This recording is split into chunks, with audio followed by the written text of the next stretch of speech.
বনভোজ দলৰ সৈতে হতাহতিত নামিল বাক্সাৰ লাবদাংগুৰি আৰক্ষী মানাহৰ কাষৰীয়া কাহিতামাত আৰক্ষীৰ বনভোজ দলৰ মাজত সংঘটিত হ'ল খণ্ডযুদ্ধ। একাংশ লোকে 1 জানুৱাৰী উপলক্ষে বনভোজৰ আয়োজন কৰিছিল। প্ৰথমে বনাঞ্চলিক কাৰ্যালয়ৰ বনৰক্ষীৰ এটা দলৰ সৈতে কথাৰ কটাকটি হয় আৰু তাৰ পাছতে ভাৰপ্ৰাপ্ত আৰক্ষী বিষয়াৰ নেতৃত্বত এটা দল গৈ উপস্থিত হয় বনভোজস্থলীত। কোনো ধৰণৰ সোধা-পোছা নকৰাকৈ বনভোজৰ দলটোক মাৰপিট কৰাৰ গুৰুতৰ অভিযোগ উত্থাপন হৈছে আৰক্ষীৰ বিৰুদ্ধে।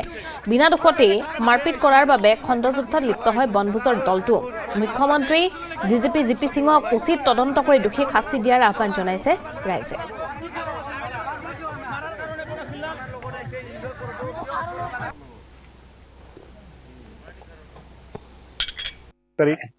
আছিল জানুৱাৰী তাতে আমি ফেমিলি লৈ পেলাই খানা খাব আহিলোঁ। খানা খাব অহাৰ পিছত আমি খানা পিনা মানে খাৱা হোৱা নাই। খানা খাৱা নোহোৱাৰ আগতে মানে অলপমান তাৰমানে কাজিয়া হৈ আছিল। তাৰ পিছতে মানে মানে পুলিচ আহিল। পুলিচ আহি পেলাই মানে কিছুমান কাজিয়া হৈ আছিল। অলপ কাজিয়া হৈ থকাৰ পিছত মই ক'লোঁ যে কাজিয়া এনে মানে চলিগিলাৰ লগত খানা খাওঁ, পাৰ্টিৰ মানুহৰ লগতে খানা হৈ আছিল। খানা হৈ থকাৰ পিছত মই আৰু ওচৰ চুবুৰীত মানে গ'লোঁ কি হ'ল বুলি। যোৱাৰ পিছত লগে লগে মানে পুলিচ যে মাতিছে সিহঁতে মইতো গম নাপাওঁ। তাৰপিছত লগে লগে পুলিচ আহি পেলাই সিহঁতে পুলিচ মাতিছে। তাৰপিছত পুলিচ আহি পেলাই মোক ডাইৰেক্ট ধাক্কা দিছে।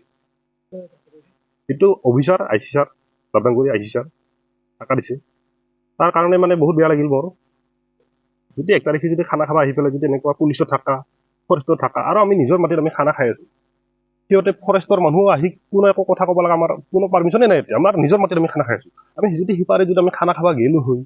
দিনৰ ঠিক 2 মান বজাত আমি ইয়াত ৰাতিপুৱাৰ ভাগৰ পৰাই মানে কিছু মানুহে ইয়াত খানা খাই আছিল।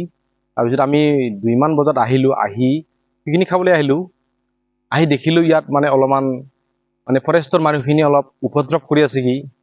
যিখিনি ফৰেষ্ট ডিপাৰ্টমেণ্টৰ কেইজনমান ব্যক্তি আছিল 6-7 জন, তেওঁলোক ইয়াত মানে ছিকিউৰিটি হিচাপত আমাৰ আছিলে লাইন বাউণ্ডাৰীত। কিন্তু আমি ইয়াত খানা খাই থকা অৱস্থাত তেওঁলোকে আহি আমাক কাহিতামা বিধৰ মই এজনৰ নামেই জানো। তেওঁৰ নাম হৈছে সবেন অৰ্থাৎ অনল নাথ আৰু মানৱ নাম তেওঁৰ। 3টা নাম তেওঁৰ আমি জানাত আৰু কি। তেওঁলোক আৰু তেওঁৰ লগত কিছু তেওঁৰ লগৰী আছিল। তেওঁলোকে আহি মদ পানী খাই কিনে মানে উপদ্ৰৱ কৰি আছে। কাৰণ আমি আমাৰ নিজৰ জাগাত আমি খানা খাই আছোঁ। আমি তেওঁলোকৰ যি বাউণ্ডাৰী আছে বাউণ্ডাৰীত আমি প্ৰৱেশ কৰা নাই ইতিমধ্যে। আমাৰ বাউণ্ডাৰীত খানা খাই থকা অৱস্থাত তেওঁলোকে আমাক মানে কি ওপৰ জপৰি মানে কিছু কথা কৈ